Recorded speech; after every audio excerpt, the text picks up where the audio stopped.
आयुक्तालय कॉलेज शिक्षा राजस्थान के प्लेटफॉर्म ज्ञान सुधा सक्सेस साथी में आपका एक बार फिर से स्वागत है। आइए आज हम करते हैं नेट जेआरएफ 2020 के कुछ क्वेश्चंस।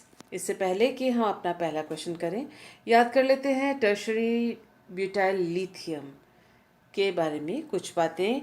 ये एक स्ट्रॉन्ग बेस है, प्रबल क्षार है और यह कई कार्बन मॉलिक्यूल्स को डीप्रोटोनेट यानी उनमें से H+ का निष्कासन कर सकता है, क्योंकि एक अच्छा बेस है ये। इस बात को ध्यान में रखते हुए आइए करते हैं हम अपना पहला क्वेश्चन, जिसमें ये हमें सबस्ट्रेट दिया हुआ है और ये रिएजेंट्स दिए हुए हैं और हमसे पूछा गया है कि इन चारों में से कौन सा ऑप्शन इसमें सही है। हम इस क्वेश्चन को एक्सप्लेन करेंगे, लेकिन एक बार ध्यान से देख लेते हैं। देखिए, टर्शरी बीटा लिथियम इसमें यूज़ हुआ है और इसमें एक जो ग्रुप है वो उसमें ऑक्सीजन है। ऑक्सीजन के ऊपर लोन पेयर ऑफ इलेक्ट्रॉन्स हैं। प्रोटॉन इसमें से डीप्रोटोनेट करेगा टर्शरी बीटा लिथियम इन हाइड्रोजन्स में से किसी एक हाइड्रोजन को, लेकिन उस स्थान पे डीप्रोटोनेशन होगा जहाँ ये स्टेबलाइज इसको कर सकता है। ध्यान कर लेते हैं कि ये जो ग्रुप है इसमें इलेक्ट्रॉन्स है, यहाँ इलेक्ट्रॉन्स हैं जो कि रेजोनेंस में पार्टिसिपेट नहीं कर रहे हैं, नाइट्रोजन के लोन पेयर ऑफ इलेक्ट्रॉन्स। इसी वजह से अगर यहाँ का जो प्रोटॉन यहाँ से निष्कासित होता है तो यहाँ अगर लिथियम लगता है, इसको स्टेबलाइज करने के लिए यहाँ स्टेरिक हिंडरेंस के अलावा इलेक्ट्रॉन इलेक्ट्रॉन रिपल्शन भी होगा, यानी इन दोनों पोजीशंस पे होना मुश्किल है डिप्रोटोनेशन। अगर यहाँ डिप्रोटोनेशन होता है तो आसानी से इसका जो स्टेबलाइजेशन इसका हो जाएगा इस मॉलिक्यूल का, जिसमें डिप्रोटोनेशन होगा और यहाँ पर लिथियम आके जुड़ेगा। इसके अलावा अगर यहाँ पर अगर डीप्रोटोनेशन होता है, हाइड्रोजन यहाँ से निकलता है और लिथियम यहाँ जुड़ता है, उसका उतनी अच्छी तरह से जो स्टेबलाइजेशन इस ग्रुप के द्वारा नहीं होगा। तो कुल मिला के यहाँ पर इस पोजीशन पे जो ये पोजीशन है, ये दोनों पोजीशन वो फेवरेबल है दिख रही हैं, जहाँ की टर्शरी बीटा लिथियम जो है वो डीप्रोटोनेशन कर सकता है। इसका जो सेकंड स्टेप है इस रिएक्शन का, इसमें दो हैलोजन मॉलिक्यूल्स यहाँ पर लगे हुए हैं और हमें ये तय करना है कि इसमें से प्रोडक्ट कौन सा बनेगा। इसमें एक जैसे आप देख सकते हैं कि लिथियम यहाँ से निकल गया है और लिथियम आयोडाइड बनेगा, साथ ही साथ CH2 डबल बॉन्ड CH2 बनेगा। तो जो कार्बन है उसके साथ हेलो ग्रुप यहाँ लग जाएगा। So this is the correct answer. किस प्रकार से ये हुआ है आइए देख लेते हैं। देखिए, ये हमारा स्टार्टिंग मटेरियल है, डीप्रोटोनेशन हुआ है लिथियम टर्शरी बीटा लिथियम के द्वारा और यहाँ पर लिथियम आके जुड़ गया है इस पोजीशन पर। और आप देख सकते हैं उसके बाद ये जो स्ट्रक्चर बना है उसका स्टेबलाइजेशन इस तरह से ऑक्सीजन मॉलिक्यूल की लोन पेयर ऑफ इलेक्ट्रॉन्स के द्वारा हुआ है। और ये 6 मेंबर्ड रिंग है, जो कि इधर अगर बनता तो उस तरह से स्टेबलाइजेशन इसका 6 मेंबर रिंग के द्वारा नहीं होता। ये सबसे ज़्यादा स्टेबल स्ट्रक्चर बना है, तो यही प्रोडक्ट बनेगा इसके अंदर। और फिर उसके बाद आप देख सकते हैं कि आयोडाइड, लिथियम आयोडाइड और एथिलीन के यहाँ से बन जाने के बाद हमें ये प्रोडक्ट प्राप्त होता है इस रिएक्शन के द्वारा। So this was the explanation. आइए हम करते हैं नेक्स्ट क्वेश्चन। नेक्स्ट क्वेश्चन को करने से पहले याद कर लेते हैं एल्डोल कंडेंसेशन के बारे में। एल्डोल कंडेंसेशन ऑर्गेनिक केमिस्ट्री का वो रिएक्शन है जिसमें एक इनोल या इनोलेट जो है वो कार्बोनाइल कंपाउंड के साथ रिएक्ट करता है, जिससे कि बीटा हाइड्रोक्सी एल्डिहाइड या बीटा हाइड्रोक्सी कीटोन, जैसे देखिए आप यहाँ पर ये है अल्फा, ये है बीटा। बीटा पोजीशन पे हाइड्रोक्सी, तो बीटा हाइड्रोक्सी यहाँ पर अगर एल्डिहाइड होता यानी H होता तो बीटा हाइड्रोक्सी एल्डिहाइड, और अगर ये एल्किल ग्रुप है तो बीटा हाइड्रोक्सी कीटोन यहाँ पर बनता है, जिसको कि हम एल्डोल कहते हैं।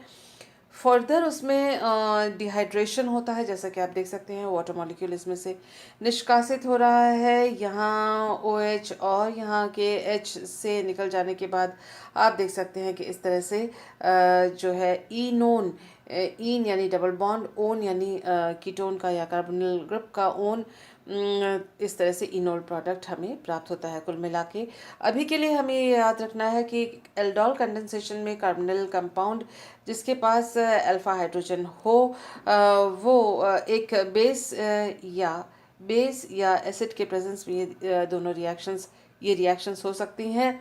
मिलेगा एल्डोल जो कि डिहाइड्रेट होने के बाद इनोन प्रोडक्ट देगा। ये हमें याद रखना है। इस इनोन प्रोडक्ट का फॉर्मेशन एल्डोल कंडेंसेशन के द्वारा जो कि बेस या एसिड के द्वारा कैटेलाइज्ड रिएक्शन है। अगर आपको रिएक्शन मैकेनिज्म इसका ध्यान करना है तो वीडियो को स्टॉप करते हुए या पॉज करते हुए इसके रिएक्शन मैकेनिज्म को यहाँ पर आप देख सकते हैं। नेक्स्ट याद कर लेते हैं माइकल एडिशन रिएक्शन के लिए। ये 1,4 एडिशन रिएक्शन या कॉन्जुगेट एडिशन भी इसको कहते हैं। संयुग्मित योगात्मक अभिक्रिया इसको कहा जाता है। इसमें एक सक्रिय मेथिलीन यौगिक होता है और एक माइकल एक्सेप्टर। सक्रिय मेथिलीन यौगिक को हम कहते हैं माइकल डोनर, और जो दूसरा जो alpha beta unsaturated carbonyl compound या अल्फा बीटा अनसैचुरेटेड जो कंपाउंड एक्टिव कंपाउंड होता है उसको माइकल एक्सेप्टर कहते हैं। इन दोनों के बीच में माइकल एडिशन रिएक्शन एक बहुत बेहतरीन तरीका है सीसी बॉन्ड बनाने के लिए, और ये mild formation of CC bond जिसे आप कह सकते हैं कि माइल्ड कंडीशंस में, यानी ज़्यादा प्रबल कंडीशंस में ना हो कि माइल्ड कंडीशंस में ये रिएक्शन आराम से हो जाती है और सीसी बॉन्ड बनता है। जैसा कि आप देख सकते हैं कि ये जो कार्बन है और यहाँ का ये वाला कार्बन है, इन दोनों के बीच में ये कार्बन कार्बन बॉन्ड ये वाला बना है। आप देख सकते हैं कि ये और ये दोनों इलेक्ट्रॉन विथड्रॉइंग ग्रुप हैं, और ये जो कार्बन है वो यहाँ पर है और ये वाला कार्बन यहाँ पर है। इन दोनों के बीच में ये सीसी बॉन्ड बना है। तो द डोनर्स और एक्टिव मेथिलीन कंपाउंड्स जैसे मेलोनेट या नाइट्रोएल्केन्स डोनर हो सकते हैं, जैसे यहाँ पर भी डोनर्स के कुछ एग्जांपल्स हैं। और जो माइकल एक्सेप्टर कहा जाता है वो हैं alpha beta unsaturated carbonyl compounds या ओलेफिन्स, ऐसे जिनमें इलेक्ट्रॉन अट्रैक्टिंग ग्रुप्स जुड़े हुए हैं, ऐसे कंपाउंड्स माइकल एक्सेप्टर्स होते हैं। माइकल एडिशन के द्वारा आप ये देख सकते हैं कि एक सीसी बॉन्ड बना है, और इसके अलावा आप ये देख सकते हैं कि यहाँ पर कोई अनसैचुरेशन नया नहीं बना हुआ है, जैसे कि इनोन में बना था एल्डोल कंडेंसेशन में। माइकल एडिशन का कुछ एक बेहतरीन एग्जांपल देख लें हम। यहाँ पर COOET और COET दो जो है इलेक्ट्रॉन विथड्रॉइंग ग्रुप्स हैं। ये CH2 ग्रुप जो है एक्टिव मेथिलीन कार्बन या एक्टिव मेथिलीन हाइड्रोजन्स हैं। यहाँ पर बेस के प्रेजेंस में यहाँ पर इनोलेट आयन बना है, एक हाइड्रोजन इसमें से निकल गया है। यहाँ पर C-, ये देखिए C- बना है, वो इसका रेजोनेटिंग स्ट्रक्चर्स हैं। ये तीनों रेजोनेंस स्टेबलाइज्ड कार्बन आयन यहाँ पर बना हुआ है। और आप देख सकते हैं कि यहाँ ये देखिए alpha beta unsaturated carbonyl compound है, और ये इलेक्ट्रॉन अट्रैक्टिंग ग्रुप है जो कि इस डबल बॉन्ड को इसने एक्टिवेट किया हुआ है।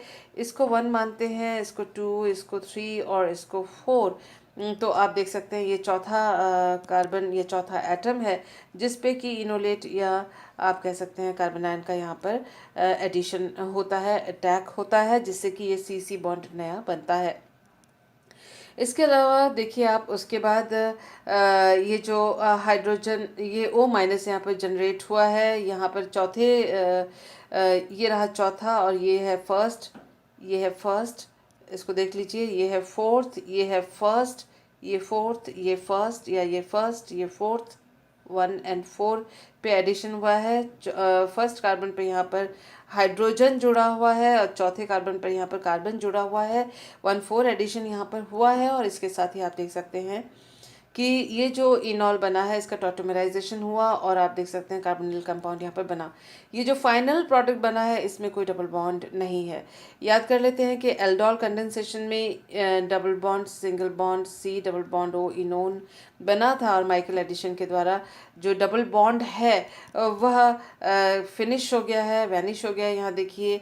और अगर आप इन दोनों का कंपैरिजन करते हैं तो आप देख सकते हैं कि यहाँ जो डबल बॉन्ड था यहाँ पर नहीं है, ये C डबल बॉन्ड जो यहाँ पर था वो एज सच यहाँ प्रोडक्ट में है। अंतर क्या आया है, अगर आप ओवरऑल देखें तो आप ओवरऑल देखेंगे कि इस कार्बन पर कार्बन और इस कार्बन पर हाइड्रोजन यहाँ पर आके जुड़े हैं। ये कुल अंतर, टोटल जो चेंज है वो इसमें आया हुआ है। इन बातों को ध्यान में रखते हुए करते हैं अपना नेक्स्ट क्वेश्चन। यहाँ पूछा गया है कि ये अपना कंपाउंड दिया हुआ है और ये अपने प्रोडक्ट दिया हुआ है, सोडियम इथॉक्साइड बेस का इस्तेमाल किया गया है। तो जाहिर सी बात है इन चारों में से कोई एक इन्होंने हमसे पूछा है और ये active excuse me active hydrogen compound का रिएक्शन है। रिएक्शंस के नेम भी हमको दिए हुए हैं, वो है एल्डोल कंडेंसेशन और माइकल एडिशन रिएक्शन। हमें कैसे क्लू मिलेगा कि कौन सा, किस तरह से ये वाला प्रोडक्ट यहाँ पर आया है। देखिए, जब भी एल्डोल कंडेंसेशन होता है, ये जो कंपाउंड है इसमें डबल बॉन्ड कहीं पर भी नहीं है, ये इनोन नहीं है, तो ये माइकल एडिशन सबसे पहले तो नहीं दिखा सकता। तो फर्स्ट चॉइस जहाँ माइकल एडिशन है वहाँ पर ये रिएक्शन नहीं होगा, इसको हमने क्रॉस किया। बचा हमारे पास ए, बी एंड डी। तो सोडियम इथॉक्साइड से जो पहला रिएक्शन होगा, सेल्फ कंडेंसेशन रिएक्शन होगा, तो ये एल्डोल कंडेंसेशन ही होगा। एल्डोल कंडेंसेशन के बाद हमने अभी देखा था C double bond O single bond और डबल बॉन्ड इनोन बनता है। इनोन और फिर एक और मॉलिक्यूल अगर इसका जुड़ता है तो फिर जो रिएक्शन होगा वो एल्डोल ना होकर माइकल एडिशन हो सकता है। तो हमारा ये सेकेंड ऑप्शन भी ख़त्म हो जाता है। और माइकल एडिशन के बाद हमको क्या मिलता है, माइकल एडिशन के बाद हमको सी डबल बॉन्ड ओ मिलता है और जो बाकी जो बॉन्ड्स हैं उसमें डबल बॉन्ड नहीं होता है। तो यानी अगर डबल बॉन्ड नहीं है, सिर्फ कार्बोनिल कंपाउंड है और active methylene active hydrogen compound है और हमारे पास बेस है, तो ऐसे में जो तीसरा रिएक्शन होगा वो माइकल एडिशन नहीं हो सकता, क्योंकि माइकल एडिशन के लिए alpha beta unsaturated carbonyl compound की ज़रूरत है। तो इसकी संभावना ख़त्म हो गई। और माइकल एडिशन के बाद क्योंकि सिंपल हमें कार्बोनिल ग्रुप मिला है, तो नेक्स्ट जो रिएक्शन होगा वो एल्डोल ही हो सकता है। तो इसको आप, अगर आप इसको वर्कआउट नहीं करते हैं, सिर्फ लॉजिक से भी आप चलते हैं, तो भी आपका ऑप्शन नंबर ए जो है वो करेक्ट आंसर है। लेकिन क्योंकि हम पढ़ रहे हैं, तैयारी कर रहे हैं, तो आइए देखते हैं ये रिएक्शन किस प्रकार से हुआ। ये है स्टार्टिंग मटेरियल, इसका इनोलेट बना, आप ये कह सकते हैं। जो एक्टिव हाइड्रोजन यहाँ से हट गया है, यहाँ पर सी माइनस हुआ, इसका जो आप कह सकते हैं कि जो इसका रेजोनेटिंग फॉर्म है वो इनोलेट आयन यहाँ बना है।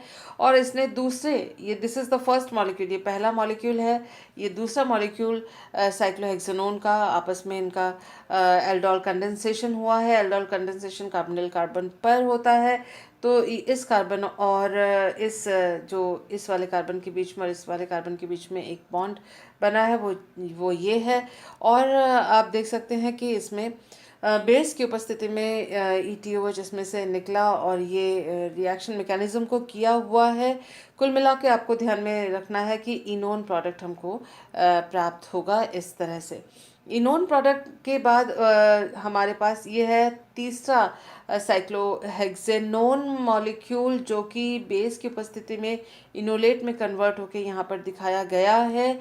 और एल्डोल कंडेंसेशन हो गया, एल्डोल कंडेंसेशन से इनोन प्राप्त हुआ और इस इनोन का अब माइकल एडिशन के लिए, क्योंकि इनोन है और कार्बोनिल कंपाउंड है, तो माइकल एडिशन रिएक्शन हो सकता है। और ये जो माइनस यहाँ पर ये जो बना है, ये इनोलेट आयन, वो तीसरे साइक्लोहेक्सेनोन और बेस के द्वारा बना है। तो उसका आप देख सकते हैं कि इस वाले कार्बन पर फॉर्मेशन, CC बॉन्ड फॉर्मेशन हुआ है इसके और इसके बीच में, क्योंकि ये चौथा एटम है 1 और ये 4, तो इस तरह से बॉन्ड बना है। और फिर इसका वर्कअप हुआ, तो ये प्रोटोनेशन यहाँ पर हो गया। और उसके बाद ये है सेकंड रिएक्शन, यानी माइकल रिएक्शन के बाद ये प्रोडक्ट बना है। अब इसमें आप देख सकते हैं कि नया जो साइक्लोहेक्सेनोन मॉलिक्यूल है इसमें अब नहीं जुड़ा है, और ये इसमें अल्फा बीटा अनसैचुरेशन कहीं पर भी नहीं है, क्योंकि माइकल रिएक्शन हुआ है। तो अब एल्डोल रिएक्शन के होने के अलावा और कोई चारा नहीं है कि साइक्लिक प्रोडक्ट बन सके। और सोडियम मेथॉक्साइड के प्रेजेंस में आप देख सकते हैं कि यहाँ का जो हाइड्रोजन है वो निकल रहा है और फिर इसका जो कार्बोनिल कार्बन पर इस इनोलेट आयन का आक्रमण हुआ, एल्डोल कंडेंसेशन दोबारा बना। ये देखिए इन दोनों के बीच में बॉन्ड जो है वो ये रहा, और ये वाला बॉन्ड जो है ये रहा। यह इसके साथ कोई बॉन्ड नहीं बनता है, और ये जो माइनस चार्ज है वो यहाँ इस कार्बन पर, ये देखिए इनोलेट आयन का यहाँ पर जो माइनस चार्ज रेजोनेंस से आएगा, इन दोनों के बीच में ये बॉन्ड बना, जिससे कि हमें ये प्रोडक्ट प्राप्त हुआ एल्डोल कंडेंसेशन से। इसमें डिहाइड्रेशन नहीं दिखा रखा है क्योंकि हमारे प्रोडक्ट में भी डिहाइड्रेशन नहीं है। और अगर इसको आप इधर कन्वर्ट करना चाहें तो इस वाले पोजीशन की बात मैं बताती हूँ। देखिए ये जो 6 मेंबर रिंग है वो तो ये रहा है, किस प्रकार से 1 2 3 4 5 और 6, और ये भी 6 सदस्य वाला है, 6 मेंबर रिंग है। और ये वाला है ये बॉन्ड, ये रहा, ये यहाँ पर है, ये वाला ये बॉन्ड है, ये बॉन्ड ये रहा, इसके साथ यहाँ पर ये बॉन्ड है। और तो इस तरह से हम यहाँ तक इससे यहाँ तक पहुँच गए हैं। So this was the correct answer. जैसा कि हमने ऑप्शन के बारे में बताया उसको एक्सप्लेन हमने यहाँ पर किया। इससे पहले कि नेक्स्ट क्वेश्चन करें, याद कर लेते हैं कि न्यूक्लियोफाइल जो है वो हार्ड, बॉर्डरलाइन और सॉफ्ट होते हैं। ये कुछ एग्जांपल्स हैं excuse me. Hard nucleophile, soft nucleophile और बॉर्डरलाइन न्यूक्लियोफाइल और सॉफ्ट न्यूक्लियोफाइल के बारे में इनको बेस की तरह से भी आप याद कर सकते हैं। याद कर लेते हैं कि हार्ड और सॉफ्ट की रिएक्टिविटी के बारे में हमें क्या मालूम है। Hard nucleophiles tend to react with hard electrophiles. Hard nucleophile जो है हार्ड इलेक्ट्रोफाइल के साथ, और सॉफ्ट न्यूक्लियोफाइल सॉफ्ट इलेक्ट्रोफाइल के साथ रिएक्शन करते हैं। हार्ड न्यूक्लियोफाइल्स जो है hard nucleophiles tend to react at the carbonyl carbon of hard which is hard of enone. Enone C double bond C, single bond C, double bond O. तो जो hard nucleophile होगा वो carbonyl carbon यानी इस पर आक्रमण करेगा, और सॉफ्ट न्यूक्लियोफाइल जो होगा वो बीटा कार्बन यानी ये है सी, ये है अल्फ़ा और ये है बीटा, यानी बीटा कार्बन पर सॉफ्ट न्यूक्लियोफाइल आक्रमण करेगा। तो इस बात को हम ध्यान में रख लेते हैं। यहाँ पर वही चीज़ बताई गई है कि कॉन्जुगेट एडिशन यानी is also called as 1,4 addition. Nucleophile अगर यहाँ पर आक्रमण करता है उसको कॉन्जुगेट एडिशन 1,4 एडिशन कहा जाता है। और direct addition to C double bond हो यानी कार्बोनिल कार्बन पर रिएक्शन होगा। ये यहाँ पर 1,4 होगा कि 1,4 एडिशन होगा, वो डिपेंड करता है कि रिएक्शन कंडीशंस क्या है, न्यूक्लियोफाइल का नेचर कैसा है, या और अल्फा बीटा अनसैचुरेटेड कंपाउंड किस प्रकार का है। यहाँ हम जोर दे रहे हैं टाइप ऑफ न्यूक्लियोफाइल के ऊपर। ये सॉफ्ट सेंटर है, ये हार्ड सेंटर है, तो यानी सॉफ्ट न्यूक्लियोफाइल यहाँ और हार्ड न्यूक्लियोफाइल यहाँ अटैक करेंगे। इन बातों को हम ध्यान में रखते हैं। कॉन्जुगेट जो एडिशन है वो is favoured by thermodynamic control, high temperature पे होता है। सॉफ्ट न्यूक्लियोफाइल के द्वारा होता है अनहिंडर्ड, यानी जहाँ पर बीटा कार्बन पर स्टेरिक हिंडरेंस नहीं है इन पर होता है। ठीक उसका उल्टा जो है डायरेक्ट जो addition to C double bond हो वो काइनेटिक कंट्रोल यानी लो टेम्परेचर्स पे होता है। और जिस बीटा कार्बन पर अगर स्टेरिक हिंडरेंस यानी त्रिविम बाधा है तो होता है direct addition to carbonyl carbon. उसी तरह से अगर हार्ड न्यूक्लियोफाइल है वो भी कार्बोनिल कार्बन पर डायरेक्ट एडिशन करता है, जो कि हमने अभी देखा है। हमारे पास नेक्स्ट क्वेश्चन है, the major product A and B formed in the following transformations are. तो ये हमें ये दो रिएक्शंस हमें दिए हुए हैं। हमें जो ध्यान देना है उसमें ये कि ये दोनों में जो बेस है वो एक जैसा है, और हमें ध्यान देना है कि बाकी जो मॉलिक्यूल है वो बिल्कुल एक जैसा है। फ़र्क क्या है? फ़र्क है NH2 और SH में। तो इसका मतलब ये है कि जो एस एच होगा वो कहाँ अटैक करेगा, उसका अटैक कहाँ पर होगा, ये सॉफ्ट सेंटर है, ये हार्ड सेंटर बनेगा यहाँ से, और हार्ड जो है वो कार्बोनिल कार्बन पे करेगा, यानी इसका जो अटैक यहाँ पर होगा, न्यूक्लियोफिलिक अटैक इसके ऊपर कार्बोनिल कार्बन पर होगा, क्योंकि ये हार्ड न्यूक्लियोफाइल है। और ये जो है सॉफ्ट न्यूक्लियोफाइल बनेगा। अच्छा, बनेगा कैसे? क्योंकि यहाँ पर ये बेस है और यहाँ से ये प्रोटॉन निकाल के ले जाएगा, यानी ये NH माइनस बनेगा, एक हाइड्रोजन हट गया। उसी तरह से यहाँ पर एक हाइड्रोजन हट गया तो S माइनस बनेगा। तो ये इन बेस के वजह से बनेगा, और जो न्यूक्लियोफाइल बना है वो यहाँ पर डायरेक्ट अटैक करेगा और ये इस पर अटैक करेगा। क्यों? क्योंकि ये सॉफ्ट है, ये हार्ड है, तो हार्ड कार्बोनिल पे सॉफ्ट ये जो C डबल बॉन्ड O है, सॉरी यहाँ पर नहीं, यहाँ पर करेगा, और इस बीटा कार्बन पर करेगा। तो उसका मतलब आप अगर देखें तो 1 2 3 4 एंड 5, 5 सदस्य वाला है। 1 ये यहाँ पर करेगा, 1 2 3 4 एंड 5, 5 सदस्य वाला है, दोनों में ही बनेंगे। लेकिन जब नाइट्रोजन वाला जो कंपाउंड है उसमें एक CH2 डबल बॉन्ड CH2 लगा हुआ रहेगा, और अगर जो सल्फर वाला कंपाउंड है उसमें COOET लगा हुआ रहेगा। तो हमें ये ढूंढना है, इसमें देखिए नाइट्रोजन पे भी COOET और सल्फर वाले कंपाउंड में भी COOET है, तो यह ऑप्शन हमारा नहीं है correct, this is wrong option.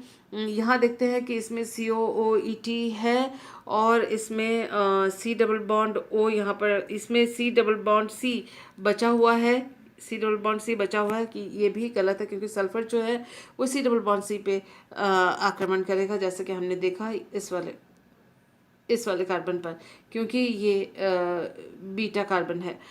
अब आप देखें कि ये वाला ऑप्शन भी गलत, ये ऑप्शन भी गलत। यहाँ पर देखें कि C डबल बॉन्ड C बचा हुआ है, सल्फर के रहते हुए C डबल बॉन्ड C बचा हुआ नहीं रहना चाहिए। ये वाला प्रोडक्ट ठीक है, लेकिन ये गलत है। यहाँ पर आप देखें नाइट्रोजन जो है वो C डबल बॉन्ड C पे आक्रमण नहीं करेगा, तो ये वाला this is the correct option. यहाँ पर जो सल्फर, ये दिस इज़ रॉन्ग, यहाँ पर S होना चाहिए, तो सल्फर जो है वह यहाँ पर COOET बच गया है, तो जो है this is the correct answer. तो ऑप्शन डी जो है वो हमारा राइट आंसर है। ध्यान दीजिएगा कि यहाँ पर ये मिसप्रिंट है, दिस इज़ सल्फर, ये याद रखिएगा। किस तरह से हुआ है ये देखें, ये दोनों मॉलिक्यूल्स हमको दिए हुए हैं, नाइट्रोजन है, यहाँ पर सल्फर है, और ये जो है स्ट्रॉन्ग बेस है, इस वजह से इसने एक प्रोटॉन यहाँ से निकाल लिया NH माइनस, और यहाँ से प्रोटॉन निकाल लिया S माइनस। ये सॉफ्ट न्यूक्लियोफाइल, ये हार्ड न्यूक्लियोफाइल ने C डबल बॉन्ड O पे अटैक किया, और ये हमको प्रोडक्ट मिला है, और सॉफ्ट न्यूक्लियोफाइल ने C डबल बॉन्ड C पे आक्रमण किया है बीटा कार्बन पर, और ये हमें ये प्रोडक्ट प्राप्त हुआ है इस तरह से। सो ये हमारा एक्सप्लेनेशन था हमारे आंसर के लिए। नेक्स्ट क्वेश्चन हमारे स्क्रीन पे बहुत ही easy, the correct depiction of the strongest hydrogen bond complex between benzoate anion and receptor A. ये रिसेप्टर ए दिया हुआ है, रिसेप्टर यानी जो हाइड्रोजन बॉन्ड को रिसीव बनाएगा, और उसके ऊपर जो है बेंजोइट आयन के द्वारा बन रहा है। ये देखिए बेंजोइट आयन आपको यहाँ पर दिखाया हुआ है, बेंजोइक एसिड से निकला हुआ C double bond O minus, ये है बेंजोइट आयन, और इसका हाइड्रोजन बॉन्ड फॉर्मेशन इन्होंने दिखाया है, जो कि आंसर ये वाला करेक्ट है। क्यों, ये देख लेते हैं। यहाँ पर एक हाइड्रोजन बॉन्ड, ये दूसरा, ये तीसरा, ये चौथा, 4 हाइड्रोजन बॉन्ड है, और ये maximum number of hydrogen bonds इसी में बन सकते हैं, इसीलिए इसको स्ट्रॉन्गेस्ट हाइड्रोजन बॉन्डेड कंपाउंड कहा गया है। दूसरा ऑप्शन हमारे पास क्या थे, ये देख लेते हैं।